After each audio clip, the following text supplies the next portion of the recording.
Olá, muito boa noite. Estamos começando mais um programa Segunda Opinião. Hoje é dia 13 de fevereiro, mais um programa nessa temporada aqui de 2023 e nós hoje vamos falar da imagem do Brasil no exterior.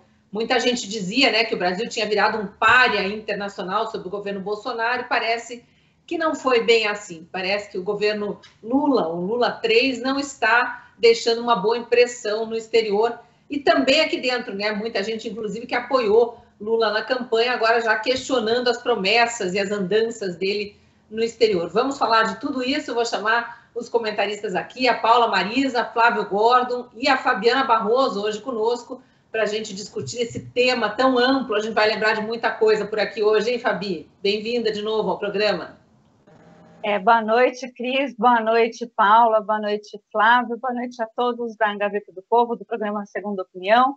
E a gente tem bastante coisa, porque os esquerdistas também deixam a gente com bastante pauta, hein, gente? Hoje a gente vai tricotar um tricô bom aí. A gente nem queria, né, Paula, estar falando disso, a gente queria realmente falar de uma imagem boa do Brasil no exterior, mas a gente sabe o tanto que o Brasil levou de chicotadas, para usar um termo bem popular aí, no governo Bolsonaro, por conta daqueles brasileiros que não faziam questão nenhuma de preservar a imagem do Brasil, contavam muita mentira lá fora, exageravam as verdades, né? Porque o Brasil também não é um poço de exemplos para dar para o resto do mundo, tem coisas erradas aqui que precisam ser corrigidas, mas era sempre tudo muito exagerado. A questão da Amazônia é só uma delas. E agora Lula chega como se fosse o salvador da imagem do Brasil, mas não está fazendo muito bonito não, né? Pois é, Cris. Boa noite, Flávio, boa noite, Fabi, boa noite para a nossa audiência. Mais uma vez aqui no Segunda Opinião, muito obrigada. E aí está o Lula, que veio com essa promessa da mídia, né? A mídia falando que o Bolsonaro tinha acabado com a imagem do Brasil no exterior, que ele era um anão diplomático. Então agora veio o Lula com essa promessa de resgatar o Brasil no cenário mundial. E o que a gente viu, a realidade, como sempre, a realidade bate a porta e acaba levando as promessas da esquerda por água abaixo. O que a gente viu não foi exatamente um líder super badalado internacionalmente. A gente viu um encontro ali bem rápido, algumas coisas bem esquisitas, uma participação estranha da primeira-dama, que até levou fora. Depois a gente vai comentar mais sobre esse assunto. Agora, com relação à tua colocação da mídia, de como o Brasil era visto lá fora, isso é verdade. Infelizmente, a gente sabe que jornais como a Gazeta do Povo são minoria. A Gazeta do Povo tem colunistas mais alinhados à esquerda, à direita, deixa claro qual que é o seu editorial e dá liberdade de expressão para todas as correntes. Mas, infelizmente, na grande mídia não é isso que a gente vê. A gente vê um monopólio da esquerda e, infelizmente mesmo, uma militância de redação, porque ainda entre os jornalistas que têm esse viés mais de esquerda, a gente consegue encontrar pessoas que são honestas, tem ali as crenças delas, né, defendem um lado do espectro político, o que não é crime nenhum, mas são pessoas que fazem matérias mais honestas, que fazem investigações e que mostram ali os fatos. Infelizmente, essa também não é a maioria. A maioria do que a gente vê nas redações são militantes travestidos de jornalistas. E aí fica mais complicado ainda quando a gente está falando num cenário de exterior, porque as notícias que embasam a opinião pública das pessoas, dos estrangeiros, né, das pessoas que moram fora do Brasil ou dos não brasileiros, dos gringos, para usar um termo mais simples, geralmente são ali as notícias desses veículos. Eu não vou dar propaganda, não vou falar o nome deles, não vou dar propaganda para eles, mas todo mundo sabe quais são os grandes veículos que mancham a imagem do seu próprio país e que utilizam ali o seu espaço na mídia para espalhar mentiras, o seu viés ideológico, e isso, claro, as pessoas que não moram no Brasil, elas vão procurar os grandes veículos e acabam tendo esse viés desse olhar da esquerda como se fosse algo majoritário da população. E infelizmente, na verdade, né? Felizmente, não é assim que as pessoas veem o Brasil e que viam o governo anterior a esse. Aliás, a gente teve bons acertos aí. Vale lembrar o episódio que o Bolsonaro foi à Rússia contra tudo e contra todos. Foi uma chuva de críticas. Ele conseguiu trazer os fertilizantes para o nosso agronegócio, que são extremamente importantes, e ainda cedeu parte desses fertilizantes para alguns outros países que não conseguiram costurar essa aliança. E então essa puxação de saco, né, é o termo correto, que a mídia está fazendo, aí a grande mídia está fazendo com relação à viagem do Lula, ela cai por água abaixo quando a gente começa a analisar o que de fato ocorreu. E o que de fato ocorreu foi uma visita bem rápida e que não trouxe grandes avanços aí para a agenda prioritária do Brasil como um país, né, Cris? Acho que é isso. Esse fato, né, Flávio, que a Paula traz aí, a lembrança da viagem do Bolsonaro às vésperas da guerra, né, naquele momento, obviamente, ninguém sabia se a guerra aconteceria ou não, mas de fato aconteceu um período muito curto depois, e isso acirrou ainda mais as críticas à ida de Bolsonaro à Rússia. Mas esse fato em relação a como se dá o relacionamento entre Brasil e Estados Unidos especificamente é muito importante, porque falavam que Bolsonaro era um par internacional, falavam que ele não tinha posição de estadista era o Lula, que recém-saído da cadeia já estava percorrendo a Europa e tal, foi mais ou menos naquela época, sendo recebido por líderes esquerdistas europeus, até o Macron, tapete vermelho e tal, mas Lula não trouxe absolutamente nada para o país, e Bolsonaro trouxe num momento crucial, e como bem lembrou a Paula, repassou, né, mas revendeu fertilizante para Estados Unidos e Canadá. Então, se a gente for pensar em termos de Américas, talvez até por isso depois, num outro episódio, o Biden manda representantes do seu governo aqui para o Brasil para pessoalmente convidar Bolsonaro a participar da Cúpula das Américas em Los Angeles, que ele já tinha dito que não ia. Então, é muito diferente. Para mim, o pária está muito claro agora que Lula, o anti-imperialismo americano, né, o pró-ditaduras da América Latina, foi lá pedir a bênção para o Biden e foi recebido de um jeito muito diferente a forma como o Bolsonaro tinha sido recebido quando foi aos Estados Unidos. Não sei se o Flávio congelou, para mim parece que congelou um pouquinho. Eu acho que ele caiu. Já volto então com o Flávio para ele dar essa pinicada, mas vou voltar para a Fabi então, para a Fabi comentar em cima disso que eu vinha colocando mesmo, a comparação da viagem de Bolsonaro à Rússia e o que isso resultou, inclusive, para as relações Brasil-Estados Unidos depois, por conta dessa questão do fertilizante, e a viagem de Lula aos Estados Unidos, fingindo que ele nunca falou tudo que ele falou do império estadunidense, né? Os esquerdistas adoram usar esses termos pejorativos, né? Esse capitalismo opressor. Eles sempre eles querem colocar os Estados Unidos como um pária nas Américas, se unem todos os ditadorzinhos aqui latino-americanos como se fossem grandes desenvolvimentistas, e aí depois vão lá pedir arrego e se fazer de populares porque estão sendo recebidos pelo presidente americano.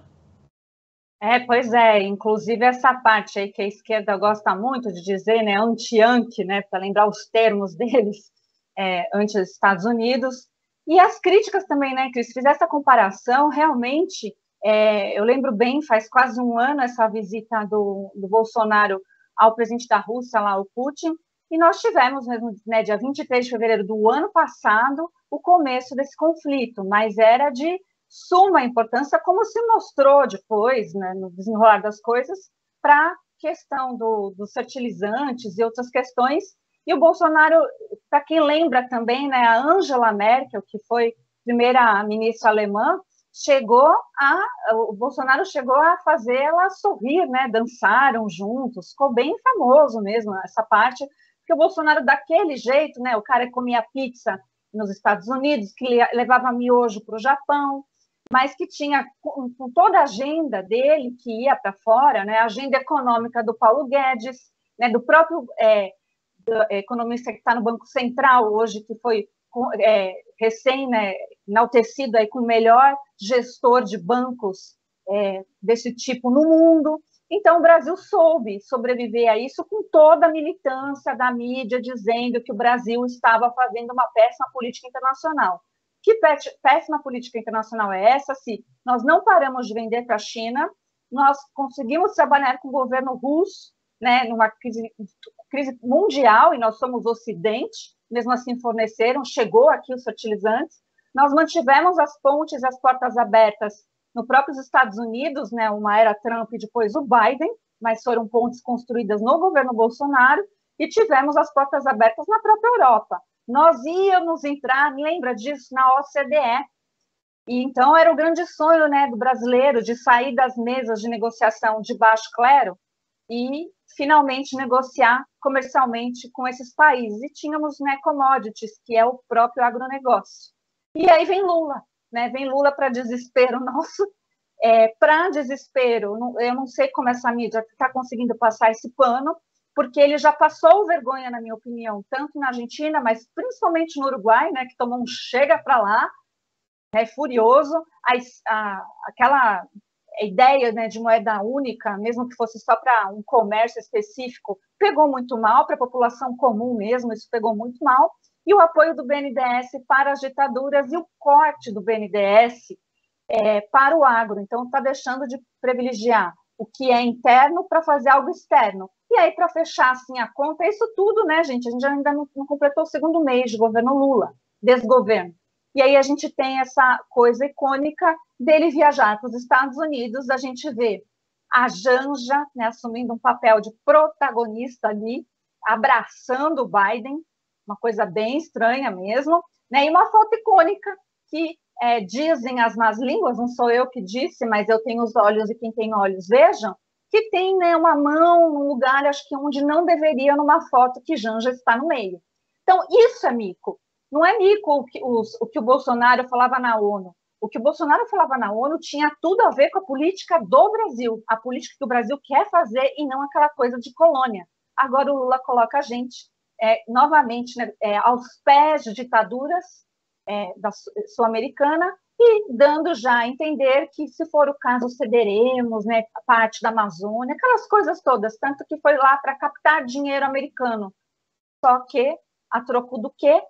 E a vergonha internacional que sempre passa. E foi xingado lá pelos populares, diga-se de passagem. Então é isso. Uma coisa é a verdade, e outra coisa é o que querem dizer. Mas a verdade sempre dá um jeitinho de chegar, encontrar a luz e se expor. A política internacional do governo Bolsonaro fez história. Então, agora que o Flávio já está de volta aí, está nos ouvindo bem, Flávio? Não, travou ainda. O Flávio está com problema de conexão. Assim que ele voltar, a gente chama o Flávio aqui para dar uma boa noite, ainda que tardiamente, e entrar no debate. Já ia pedir para ele comentar sobre essa comparação mesmo, Paulo, mas vou te fazer a mesma pergunta que eu fiz para a Fabi, porque essa comparação, você trouxe essa boa lembrança de Bolsonaro com a ida à Rússia às vésperas da guerra, mas garantiu a continuidade da produção do nosso agronegócio aqui, alimentar o brasileiro, alimentar o resto do mundo, porque afinal o Brasil exporta muito alimento, e depois acabou sobrando fertilizante que Estados Unidos e Canadá não tinham se dado conta que ia faltar, e foi o Brasil quem socorreu. Quer dizer, realmente a imagem de Bolsonaro perante esses dois países, só por esse único episódio, definitivamente não pode ser dita que há de um pária internacional, como essa imprensa militante realmente espalha por aí, e o bando de idiotas úteis que sai repetindo a ladainha. Agora, Lula querer posar de grande estadista que está indo buscar dinheiro nos Estados Unidos, nesse império estadunidense, né, que eu estava dizendo ali para usar os termos esquerdistas, e aí volta e não consegue nem a grana que ele estava almejando para o Fundo Amazônia, consegue uma migalhinha lá, um troquinho, que é inclusive muito menos do que o próprio Biden tinha oferecido na época de Bolsonaro. Então, quer dizer, não tem comparação, não tem, assim como não há equivalência moral entre esses dois governantes do Brasil, não tem comparação entre o que eles representam para o Brasil quando vão ao exterior. Verdade. E também tem esse, assim, o que o Lula foi buscar no exterior e a gente fazer esse comparativo de o que o Bolsonaro buscava ou defendia no exterior. Então, a gente acompanhou aí no governo passado, ele indo ao exterior, defendendo o interesse do povo brasileiro acima de tudo, e não servindo de capacho para que outros países dessem ordens ou fizessem exigências, ou, né, ou colocassem o povo brasileiro nesse papel submisso que a esquerda vive usando a retórica do imperialismo yankee estadunidense. Então, aqui dentro, eles colocam esse selo de que tudo que vem dos Estados Unidos deve ser rechaçado e que os Estados Unidos são um país imperialista e que a esquerda precisa lutar contra isso. E aí, quando vão lá para fora, acabam servindo ali de capacho, porque vamos combinar aqui entre nós. Ninguém dá dinheiro assim de graça só por dar, né? Se os Estados Unidos, se a Suécia, se a Noruega, se eles estão investindo nesse tal fundo para salvar a Amazônia, talvez o fundo seja para salvar o que existe no subsolo da Amazônia. Isso é um questionamento que as pessoas precisam se fazer. E aí, quando a gente vai olhar a agenda do Lula nesse encontro, eu até anotei aqui, estava lendo algumas matérias para a gente comentar na live, ele foi falar sobre racismo, né, o combate ao racismo, a pauta climática e o fim da desigualdade. Ou seja, ele não foi para defender os interesses do povo brasileiro, de manter a sua soberania política, territorial. Ele, inclusive, chegou a comentar na campanha que se ele fosse eleito, ele iria dividir a Amazônia com os outros povos. E assim, para outros países é muito interessante. Se a gente pega e observa a Europa, por exemplo, eles por muitos e muitos anos, décadas, séculos até, cresceram, evoluíram e criaram ali uma civilização muito avançada por causa da exploração dos seus recursos naturais. Isso é normal. É claro que a gente não defende aqui que se acabe com toda a floresta, que se polua a água, até porque nós precisamos desses recursos. Mas nós defendemos que esses recursos sejam usados de forma consciente, mas que sejam usados. Porque a prioridade sempre tem que ser a pessoa. E aí, ao mesmo tempo em que eles são contra qualquer tipo de desenvolvimento da região na Amazônia, eles reclamam da fome dos Yanomami. E se eles estão passando fome, é justamente por causa da falta desse desenvolvimento. Aí a gente entraria na pauta das ONGs, dos interesses em manter as pessoas na miséria, de certas correntes ideológicas, mas voltando aqui para a nossa pauta internacional. Então, o Lula vai até os Estados Unidos para falar dessa agenda climática, divisão das riquezas da Amazônia, mas não seriam as riquezas da Amazônia do povo brasileiro? Será que a gente não está precisando que essas riquezas da Amazônia sejam efetivamente divididas com os brasileiros e não com europeus ou estadunidenses, como a esquerda gosta de dizer? E depois ele ainda colocou essa pauta de combate ao racismo. Inclusive, nessa viagem acompanhou ele a ministra, eu me esqueço o nome da ministra, mas é a que era companheira da Marielle Franco, é a Amélia Franco, uma coisa assim, para fazer essa agenda de combate ao racismo. Como se o Brasil não fosse um país muito menos racista do que os Estados Unidos. Se a gente pegar um comparativo histórico, inclusive, nos Estados Unidos ali a gente teve lugar no ônibus para sentar de acordo com a cor da pele, bebedouro que podia ser usado por uma cor ou por outra, né? E aqui no Brasil a gente nunca teve isso. O Brasil é um país de mestiços. Por óbvio, existem pessoas racistas, mas aqui no Brasil esse problema do racismo não chega nem perto do que acontece ou aconteceu na história dos Estados Unidos. E para fechar o meu comentário, desculpa, essa pauta da desigualdade. E eu canso de falar para as pessoas, porque é muito bonitinho esse discurso e cola muito bem no ouvido de quem não acompanha a política ou não se debruça sobre esses temas, acabar com a desigualdade. Quando, na verdade, o problema no Brasil não é a desigualdade, é a pobreza. E aí, como é que a gente vai resolver o problema da pobreza se o nosso presidente está defendendo que o Brasil divida as suas riquezas com povos que já são bem mais ricos do que o Brasil? Bem complicado esse discurso, Cris. E faz de tudo para a gente continuar com a mesma quantidade, ou aumente ainda mais a quantidade de pessoas pobres, porque tudo que ele faz gera aumento de inflação, enfim, derruba vários indicadores econômicos, gera desemprego, já são várias as fábricas e empresas aí que anunciaram falência nesses 40 e poucos dias de governo Lula, demissões em massa, enfim, os números não são bons e realmente fica esbanjando no exterior, cria 37 ministérios, fica esbanjando no exterior como se a gente tivesse dinheiro para dar e vender. Só para completar a tua fala, a ministra da Igualdade Racial, eu conferi aqui, Aniele Franco, a ministra da Igualdade Racial que você citou aí. Flávio, você nos ouve bem? Estamos ansiosos aqui para dar boa noite, deixar você falar com a nossa audiência também. Flávio teve um probleminha aqui de conexão no início do programa. Estamos aqui comparando o ex-pária internacional, entre aspas, com o atual pária internacional, sem aspas nenhuma. A gente mencionou aqui a ida de Lula aos Estados Unidos, querendo se fazer o rei da cocada, como se tivesse grandes relações com os Estados Unidos e tal, sendo que o PT de Lula sempre foi o que mais tentou distanciamento do império estadunidense, criticava o tal do capitalismo opressor, e agora quer fingir que ele é o amigo dos Estados Unidos, quando, na verdade, não, né? Quem conseguiu garantir fertilizantes para os Estados Unidos, como bem lembrou aí a Paula, e a Fabi também já comentou isso, depois daquela polêmica visita à Rússia, foi Bolsonaro. Bolsonaro garantiu fertilizantes para o Brasil, sobrou e acabou repassando para Estados Unidos e Canadá. Então, é muito diferente mesmo a situação do Brasil quando ele é governado por Lula ou por Bolsonaro e vai aos Estados Unidos, né? Boa noite. Boa noite, Cris. Boa noite, Paula. Boa noite, Fabiana. Boa noite à nossa audiência aí. Desculpe que eu tive realmente um probleminha aquelas coisas de tecnologia que acontecem assim, imprevisto. De repente, eu olhei aqui, o computador deu um pau total para reiniciar, foi aquele trabalho de sempre, né? Mas realmente a gente vê que essa viagem, na verdade, ela não me surpreende nem um pouco, e eu nem consigo considerar essa viagem de Lula como se fosse uma vergonha do Brasil no exterior, né?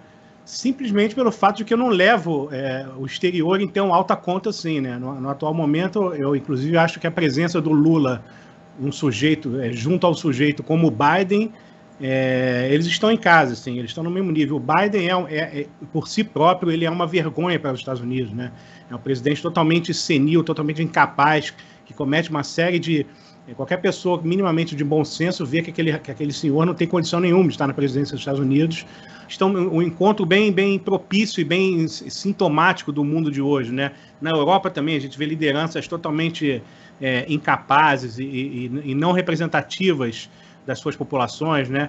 A gente há uma espécie de um conluio entre lideranças que totalmente destituído de representatividade em relação às suas populações, né? Todos eles envoltos em processos políticos conturbados, esquisitos, e lembrando que sempre teve essa mistificação, como a Cris estava falando agora, dessa figura do Lula, como se ele fosse um grande estadista, né? Eu lembro da época do Barack Obama, acho que foi em 2009, ficou famosa aquela cena que a imprensa descreveu de maneira falsa, né? Como se o Obama tivesse chamado o Lula de o cara, né? Esse é o cara, né? Quando a expressão que o Obama usou foi "That's my man", né? O Obama estava até meio dando uma esnobada no Lula. My man é que ele fala, esse aqui é o meu cupincha. O cara meio que dá, não é uma coisa de louvor, de exaltar o cara. Pelo contrário, é uma coisa meio degradante. Esse cara é o meu cupincha aqui, né? É como se fosse um carinha que faz o que eu quero, né? Botando o Lula numa posição subalterna, na verdade.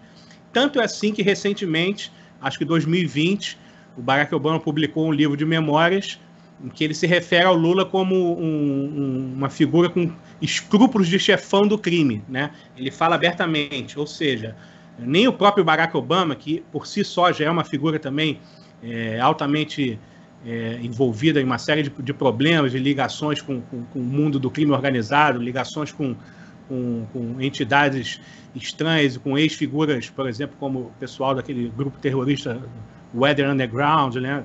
É ligado com uma série de organizações estranhas e extremistas nos Estados Unidos. Ele mesmo já não considerava o Lula em grande conta, mas a imprensa criou essa imagem que o Lula era o cara, quando a realidade, na verdade, o Lula é visto por todas essas lideranças como um sujeito que, digamos, que é fácil, os malandros gostam do Lula para negociar com o Lula, né? É um sujeito que é visto como aquele cara que vai entregar o Brasil de bandeja, assim, né? Tudo que a gente pedir desse cara aqui, ele vai enganar e vai entregar para a gente, né? E o Lula mesmo se colocou nessa posição quando ele vai, em uma série de ocasiões, ele falou que agora o que a gente precisa de uma governança global mais forte, que os estados nacionais não podem ser entraves para decisões que o mundo precisa tomar, né? Que os congressos dos países não podem impedir certas decisões, né?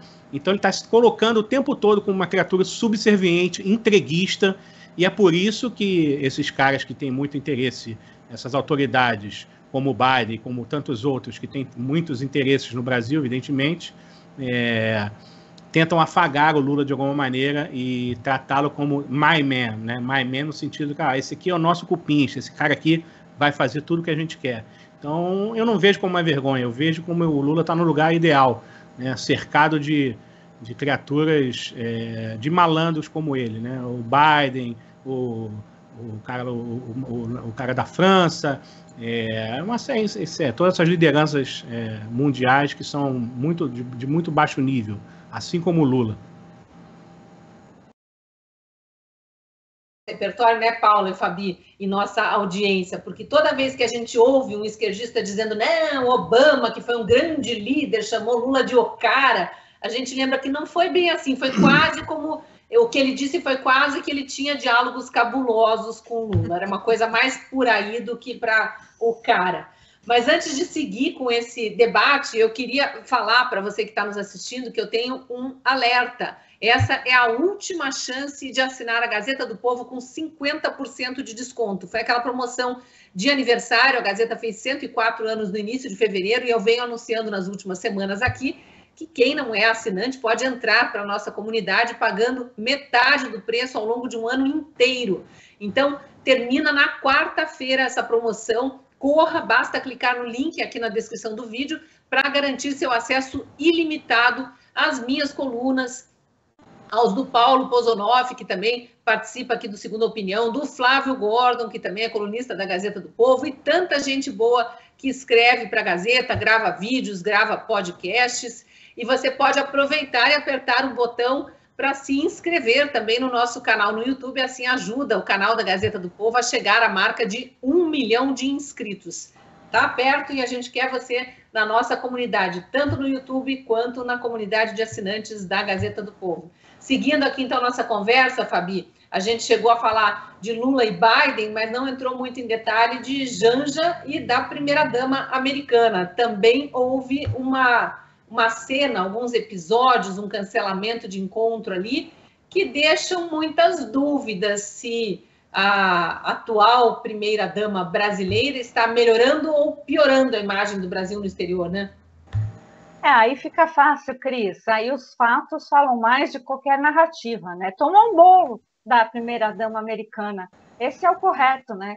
E saiu toda, ainda fez a cena que a gente já comentou aqui em relação ao Biden e ficou naquilo mesmo. Então, criticaram tanto a Michelle, para fazer uma comparação, né? Quando foi na cerimônia ali, quando a rainha da Inglaterra faleceu, né, falaram da vestimenta, aliás, estava perfeita, né, o que exigia-se.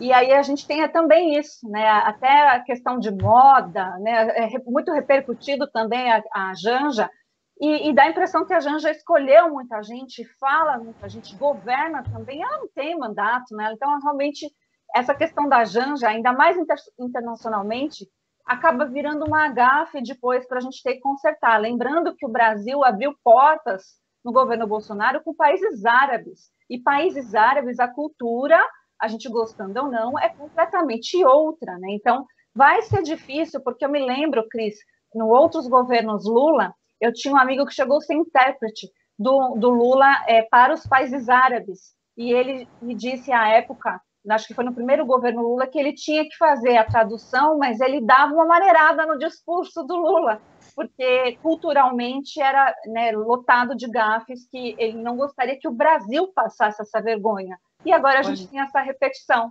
né? A gente tem novamente esse receio, e agora nos Estados Unidos, que também é muito pior. E outra coisa, gente, o mundo está numa flagrante eminência aí de algo muito estranho, né? Os ânimos estão se acirrando. Então, Neste momento, pegar o aviãozinho para fazer palhaçada nos Estados Unidos era um momento que talvez o Brasil precisasse ficar mais neutro possível. A tão falada neutralidade do governo Bolsonaro era necessário por questão de sobrevivência. E não, a gente está pagando mico, como diz o Lula, né? Como se falta o pessoal sentar num bar para poder resolver a questão de guerra internacional. Dá vergonha, Cris, mas eu fico muito preocupada, porque também a esquerda nacionalista brasileira, que apoiou o Lula, já fez algumas críticas e achou bom em algumas partes, principalmente, né, em revogação de pautas como da Eletrobras, né, que vão tentar rever, mas eu acho difícil. Mas a gente vê que a esquerda brasileira precisa realmente ter amor ao país, porque nessa hora não existe pauta mais importante do que nos proteger dessas gafes que podem nos dar problemas diplomáticos em um mundo que está pré-guerra, talvez. Exatamente, foi bem lembrado você citar essa história do momento, porque, por acaso, hoje, segunda-feira, 13 de fevereiro, depois do fim de semana em que Lula estava lá fazendo auê, né, que só faltou sambar, dançar carnaval junto com Biden ali, fazendo festa, o governo Biden anuncia para os cidadãos americanos que moram na Rússia que eles devem retornar ao país. Não é seguro que americanos fiquem em solo russo. E o brasileiro, o atual presidente brasileiro, indo fazer fanfarra lá, levando a primeira-dama para fazer desfilezinho de soul popular aqui nos Estados Unidos e tomando bolo, enfim, realmente é lamentável. E a gente vê a imprensa brasileira militante ainda tentando passar pano para esse tipo de situação. Foi bem lembrada a história da Michelle no velório da rainha, né, o tanto que criticaram, e ela estava absolutamente bem composta, elegante, enaltecendo através do seu figurino, sim, o respeito à monarquia britânica, que se devia mesmo naquele momento, outros líderes mundiais e suas companheiras fazendo o mesmo, e a esquerda brasileira com uma inveja louca da beleza, da elegância e da descrição de Michele Bolsonaro, que é tão diferente, né, do que a gente vê nessas primeiras viagens aí de Janja acompanhando Lula. Realmente é quase um mestre sala e porta-bandeira indo dançar onde ninguém aprecia carnaval. Paula, a gente pode avançar um pouquinho em relação a Estados Unidos e relembrar, porque são 40 e poucos dias de governo, mas já houve outras viagens internacionais recentes aí, e com gafes internacionais também, ao contrário do que a imprensa tenta encobrir, pintar ali com fiozinhos de ouro, né? Por exemplo, acho que foi a Fabi que citou antes, não sei se foi você mesma, o chamamento, digamos assim, que o presidente do Uruguai deu em Lula depois dele ficar lá, enfim, enaltecendo ditaduras, como se a América do Sul inteira estivesse fazendo o que ele faz pelo Foro de São Paulo. Uruguai e Paraguai não entraram nessa. Foi a Fabi que lembrou esse episódio, muito bem lembrado, porque aquilo ali foi um tapa de luva de pelica na cara de todos aqueles que coadunam com ditaduras, e no caso do Brasil é ainda pior, porque o Brasil financia essas ditaduras, né? É muito triste, e inclusive quando houve aí a posse do presidente Lula e também nesse encontro do Mercosul, vale lembrar que Maduro não estava presente, porque se ele sair do país, ele pode ser preso a qualquer momento, porque existe uma ordem aí internacional para que ele seja preso por envolvimento com comércio de substâncias ilícitas, vamos colocar nesses termos. E, aliás, Paula, aqui. Só uma observação, já que você falou disso, com uma recompensa bem pouquinho oferecida pelo governo americano, por Biden, que o Lula tenta fingir que é amiguinho. Exato. Né? Exato, inclusive eu cheguei a fazer um post, na época eu ainda não tinha sido banida do Twitter, eu cheguei a fazer um post perguntando como é que fazia para pegar a recompensa, porque eu sabia onde é que ele ia estar, porque ele havia sido convidado para a posse do Lula, né? Então eu fiz uma brincadeira com o pessoal. Agora, nesse assunto aí, Michele e Janja não tem nem comparação, né? Nesse episódio que a Fabi relembrou aí do enterro da rainha da Inglaterra, a Michele Bolsonaro estava uma legítima princesa princesa. E é isso que a esquerda odeia. A esquerda odeia mulheres que fazem esse papel feminino, discreto, belo. A esquerda detesta isso, por isso, inclusive, que eles têm esse movimento feminista, que nada mais é do que um movimento de ódio às mulheres, né? As feministas, elas odeiam tudo aquilo que é feminino, querem tornar a mulher um projeto de homem mal acabado, e aí a gente vai para a imagem da Janja, que coaduna muito bem com essa ideia esquerdista do papel da mulher. E teve duas cenas que foram, assim, estranhas, para dizer o mínimo. A primeira é um vídeo em que o Biden e o Lula estão entrando na sala e o Biden deixa o Lula passar, se agarra na mão da Janja. E entra agarrado na mão da Janja, uma coisa que é estranha, mas como o Biden, ele é meio senil e dá umas rateadas, como a gente diz aqui no Sul, né, dá umas loucurinhas, às vezes a gente até relevou. Mas eu fico me perguntando se não foi por causa disso também que a primeira-dama falou que estava se sentindo mal, não poderia encontrar com a Janja. Será que rolou algum mal-estar entre o presidente e a primeira-dama dos Estados Unidos devido à inconveniência da Janja? É uma possibilidade que a gente pode analisar, porque é muito estranho, em cima da hora, a primeira-dama dizer que não ia mais encontrar com ela. O figurino, eu até me recuso a comentar, porque eu posso ser banida até da Gazeta do Povo se eu falar o que eu realmente penso sobre o figurino da Janja. É uma coisa de chorar. Eu acho que o estilista deve odiar ela e colocar ela com aquelas roupas, e mais uma vez prova que pessoas com dinheiro podem se vestir muito mal. O que define a elegância de uma pessoa nem sempre é o dinheiro. No caso da Janja, a gente vê ela vestindo aí sandálias caríssimas, blusas caríssimas, e ainda assim, coberta de roupas caras, ela consegue estar mal vestida, o que é um feito e tanto. E o segundo momento de inconveniência foi quando os dois presidentes apertam a mão e, de repente, surge Janja nessa foto. E aí, para falar das gafes internacionais aqui do Lula, eu lembrei de dois episódios, um que já foi comentado aqui, da cervejinha, e quando ele vai aos Estados Unidos e fala sobre o conflito Rússia-Ucrânia, ele não menciona essa de colocar o Putin e o Zelensky numa mesa de bar para conversar e resolver o conflito, porque ele sabe que isso pegaria muito mal. Isso é fora da imaginação de qualquer outra pessoa que não seja um brasileiro, que está meio acostumado com esse clima caótico, mas ele fala que alguém precisa falar com o Zelensky, com o Putin, para acabar com a guerra. Será que ele acha realmente que ninguém teve essa ideia de conversar e de acabar, né, acabar com esse conflito? E no dia de hoje, Cris, não só os Estados Unidos pediram para os seus cidadãos, os seus cidadãos saírem da Rússia, como a embaixada da França, eu vi o comunicado oficial, a embaixada da França também mandou os franceses se retirarem da Rússia, e eu ainda não confirmei, mas eu vi essa notícia de que a embaixada brasileira também fez essa recomendação. Então, para aí um clima muitíssimo estranho de que vá acontecer alguma coisa, porque as embaixadas não iriam fazer um comunicado desse à toa. E para finalizar o meu comentário, seria muito interessante ver o Lula lá nos Estados Unidos conversando sobre o quanto ele acha ruim a independência do Banco Central, para ver o que os norte-americanos pensariam dessa ideia do Lula, que a imprensa aqui trata como super normal, algo que, poxa, realmente, né? Quem sabe se o Lula tiver o poder também de imprimir dinheiro, porque essa é a função do Banco Central, não seria uma boa ideia para o país. Eu acho que isso seria uma vergonha ainda maior do que a gente já passou, Cris. Essa história do Banco Central, as questões econômicas como um todo, né? Mas teve também essa discussão, estava na imprensa aí no fim de semana, hoje ainda está em alguns jornais, na capa, a história do Lula não ter se importado com a menção da OCDE, o trabalho em conjunto ali com os Estados Unidos, para que o Brasil siga no seu caminho, que já vinha lá, foi um trabalho grande, um esforço grande da equipe de Paulo Guedes para que o Brasil fosse aceito na OCDE, agora parece que jogaram na sarjeta, isso aí pouco importa. Realmente, nas questões econômicas, né, Flávio, o Brasil agora está se situando como um verdadeiro par internacional. Agora sim vai conseguir.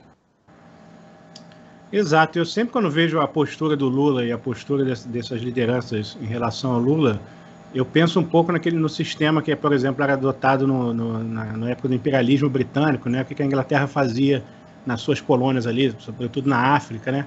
Que ela utilizava o modelo que era chamado de o indirect rule, né? Que é aquela administração indireta. O que a Inglaterra fazia? Ela selecionava ali nas tribos, nas sociedades tribais ali, um determinado representante. Ela falava, ó, a gente vai acabar aqui com as guerras e tal, e esse cara aqui vai ser o meu representante no local, né? Era um modelo, por exemplo, diferente do modelo colonial português, por exemplo, que mandava os seus próprios, a coroa mesmo, que tendia a administrar, mandar os seus funcionários, e a Inglaterra não, fazia esse modelo indireto, né?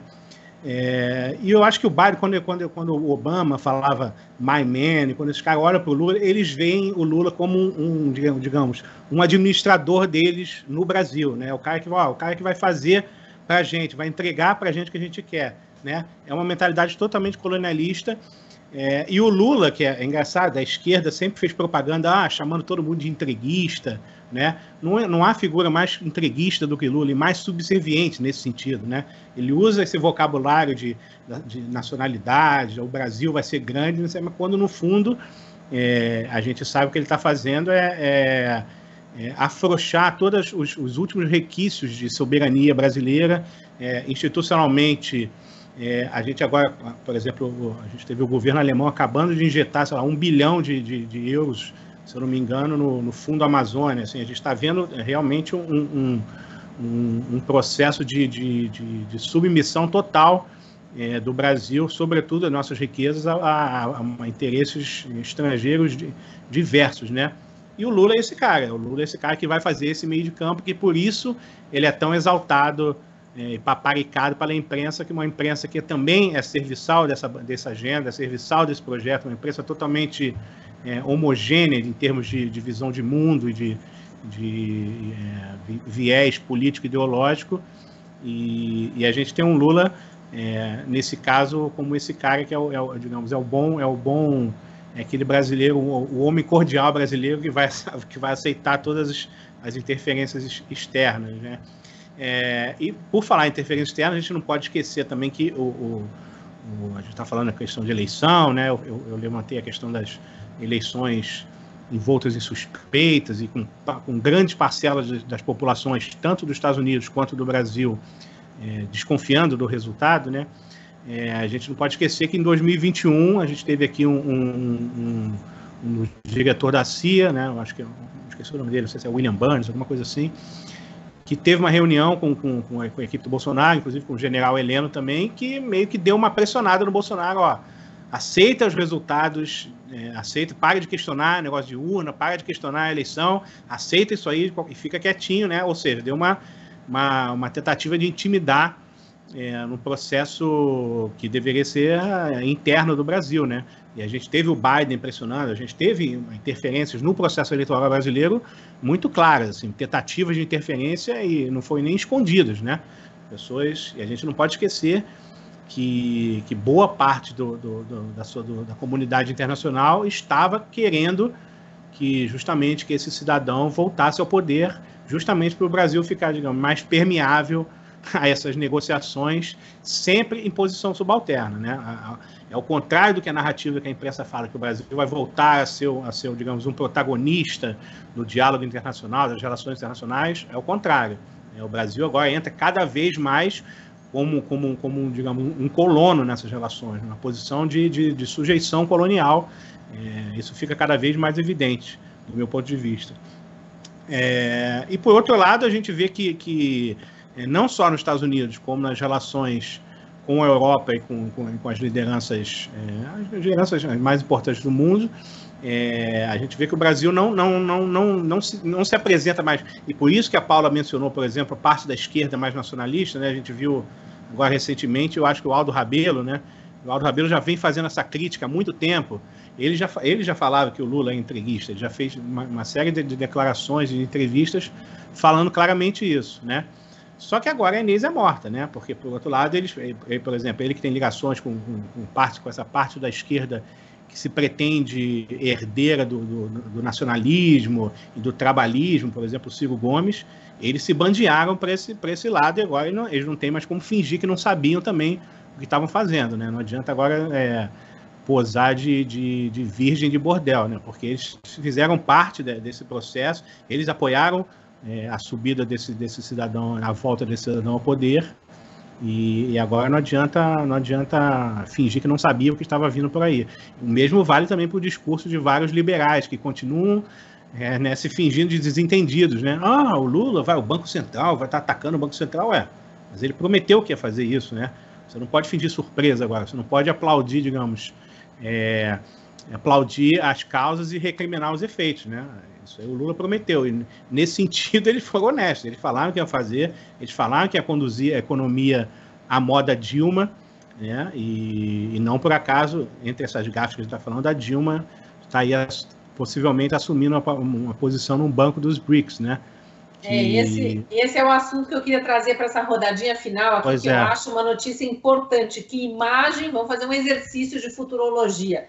Que imagem o Brasil passa com 2 episódios já anunciados? Dilma assumindo a presidência do BRICS, se mudando para Xangai, para falar chinês ou inglês, não sei bem. Será que ela vai ser compreendida? Que imagem será que ela vai deixar sobre o Brasil para os grandes investidores internacionais, para os grandes empresários dos países, né, que fazem parte do BRICS? E a outra notícia é a da reabertura da embaixada na Venezuela. Então, esta pessoa que agora está como presidente do Brasil e que durante a campanha fez porque fez, inclusive exigiu junto ao TSE que fossem proibidos de todos os brasileiros, comunicadores ou não, que fossem proibidos de dizer que ele era amigo de ditadores.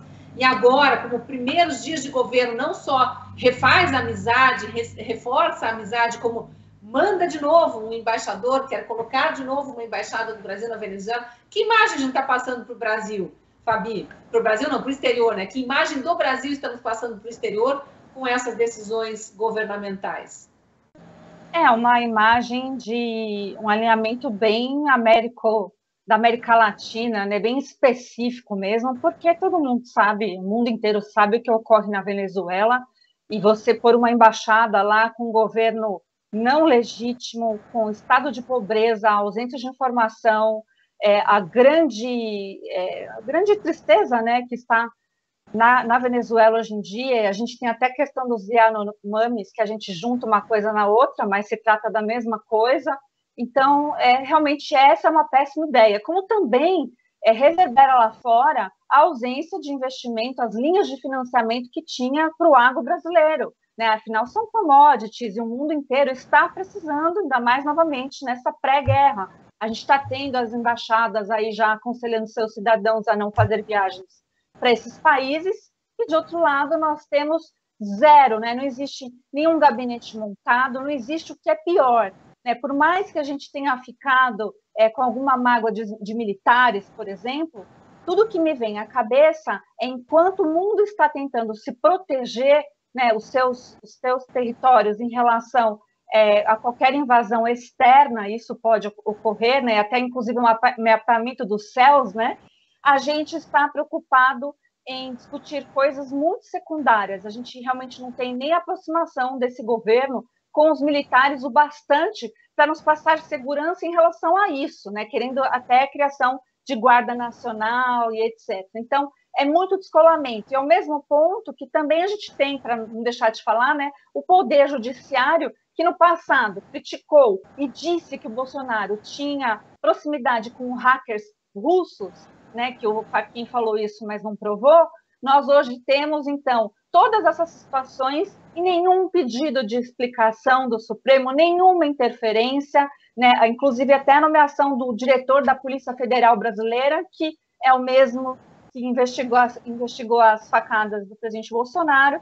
Então, assim, realmente a gente vive em 2 mundos paralelos, e tanto os americanos como os europeus estão sabendo dessa realidade e dessa insegurança jurídica, Cris, porque as empresas brasileiras estão revendo os seus negócios e, infelizmente, estão tirando seus negócios do Brasil. Eu acabei de ver uma notícia que a própria Ford vai fechar, né, algumas unidades. Então, isso já é fruto da insegurança e da imagem real que o Brasil passa quando é governado pela esquerda. Paula, e já antecipando um pouco a futurologia aqui, indo um pouco além do que a Fabi falou, não duvido que venha a narrativa de que os investidores estão fugindo do Brasil porque são capitalistas opressores, que desprezam os pobres, não valorizam o esforço brasileiro por desenvolvimento e igualdade para os mais pobres. Já vai vir toda aquela ladainha como se os erros não tivessem sido cometidos pelo governo brasileiro, que tenta se vender como o grande exemplo internacional, e não só não é, como aqui internamente também não está conseguindo segurar as pontas, né? Na verdade, essa narrativa já está acontecendo. A culpa é do Banco Central, a culpa é dos juros, a culpa é do Bolsonaro, a culpa é do mercado financeiro, a culpa é da Bolsa de Valores, porque todo o regime socialista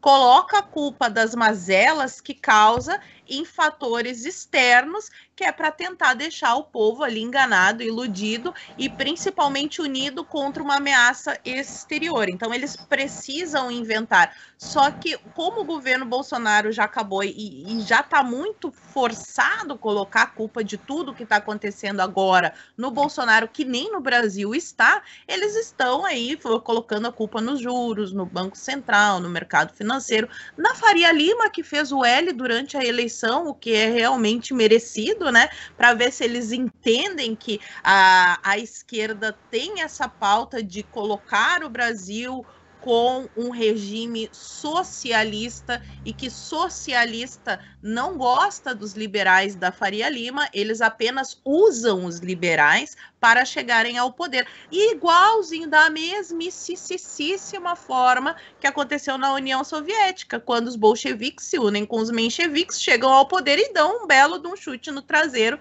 dos mencheviques e ficam ali como donos do campinho. Sempre foi assim. Qualquer pessoa que estude um pouco, ou que não precisa, eu não vou nem dizer que seja aquele clichêzão, né, que leia um pouco, que assista bons documentários no YouTube, de graça, né, que assista bons documentários sobre a história do socialismo, já vai saber que isso ia acontecer. Mas eu preciso comentar sobre a Dilma, Cris. Eu preciso comentar, porque assim, a Dilma deixa saudades das declarações que ela dava, com os seus estoques de vento, o cachorro oculto por trás da criança, e eu fico fazendo esse exercício de futurologia da Dilma no BRICS, e eu fico imaginando o coitado do tradutor da Dilma, tendo que conseguir colocar em mandarim as pérolas que Dilma vai falar em português, porque se ela não consegue nem falar o português direito, suponho que ela não esteja estudando mandarim para ir para a China. E mais um exercício de futurologia, mas baseado em fatos que já aconteceram.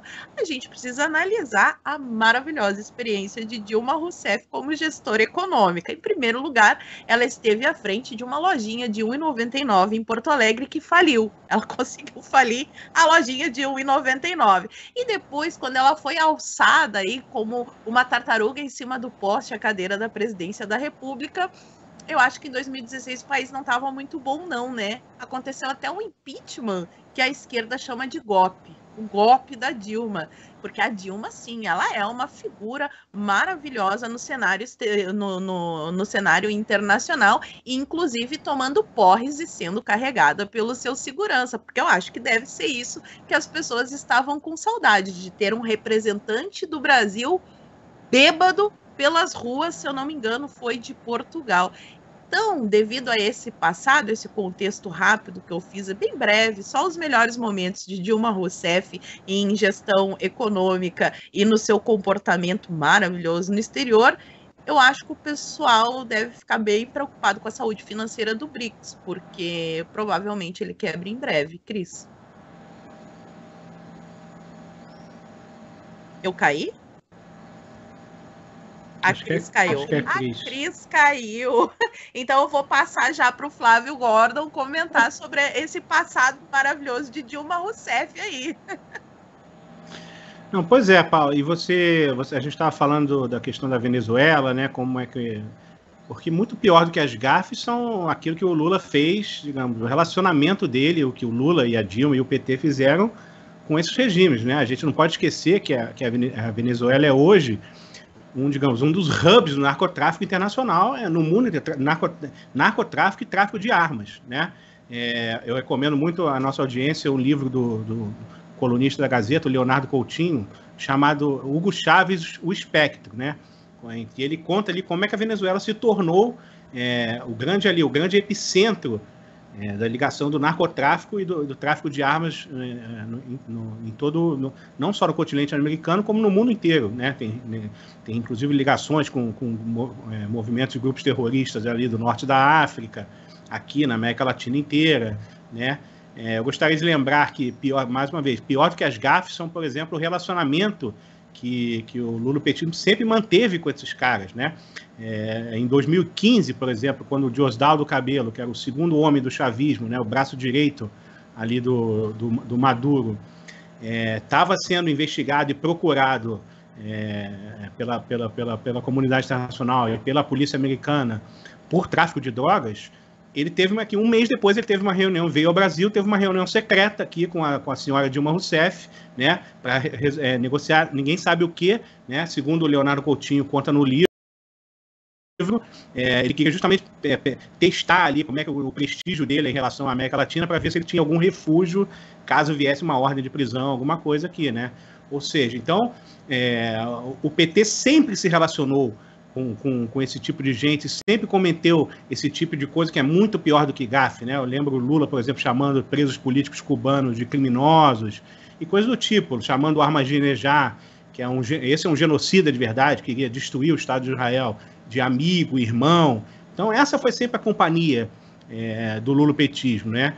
Que mesmo o Tribunal Eleitoral tentando esconder, as pessoas sabem, porque a história não vai ser apagada dessa maneira. Então, eu acho que o lulopetismo continua nesse estado e vai sempre recorrer, claro, a essa retórica, os ricos contra os pobres, os ricos insensíveis, mas, na verdade, eles que são os companheiros dos ricos e do que há de pior em termos de riqueza ilícita no mundo, que é envolvimento com estados que são estados praticamente narco-estados hoje em dia, como a Venezuela, a Bolívia, por exemplo.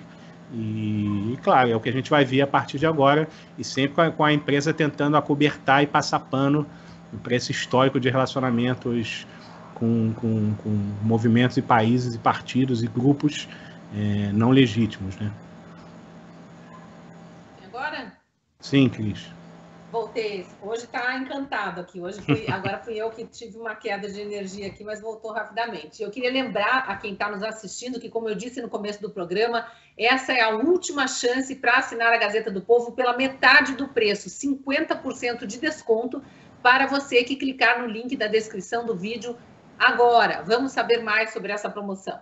Vale a pena lutar pelo nosso país. O caminho à nossa frente ameaça os valores mais importantes, mas juntos podemos alcançar um futuro com mais liberdade. A Gazeta do Povo sempre acreditou nisso. E agora, no mês do nosso aniversário, estamos te oferecendo 50% de desconto para se juntar a nós. Acesse gazetadopovo.com.br.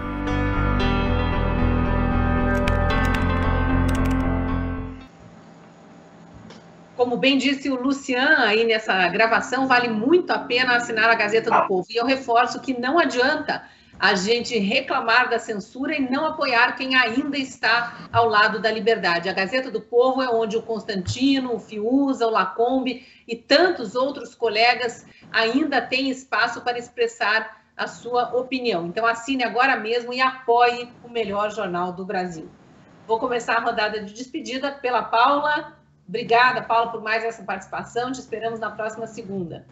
Muito obrigada, Cris, Fabi, Flávio, nossa querida audiência. Mais uma vez, gosto muito de participar aqui, sempre uma honra. E até a segunda-feira que vem, Cris. Isso, segunda que vem é segunda de carnaval, mas estaremos eu, Paula, Flávio e o Paulo Pozonoff aqui conosco, debatendo algum tema da semana. Flávio, te espero na próxima segunda então, hein? Obrigado, Cris. Sempre um prazer estar aqui com vocês. Obrigado à nossa audiência aí, a Paula, a Fabi, e peço desculpa pelos problemas técnicos, mas Na próxima segunda a gente está aí, espero que não aconteça. Faz parte, a gente vai driblando aqui. Fabi, muito obrigada por mais essa companhia aqui nessa segunda-feira e te esperamos numa próxima oportunidade. A gente sempre tem tema para discutir aqui, né?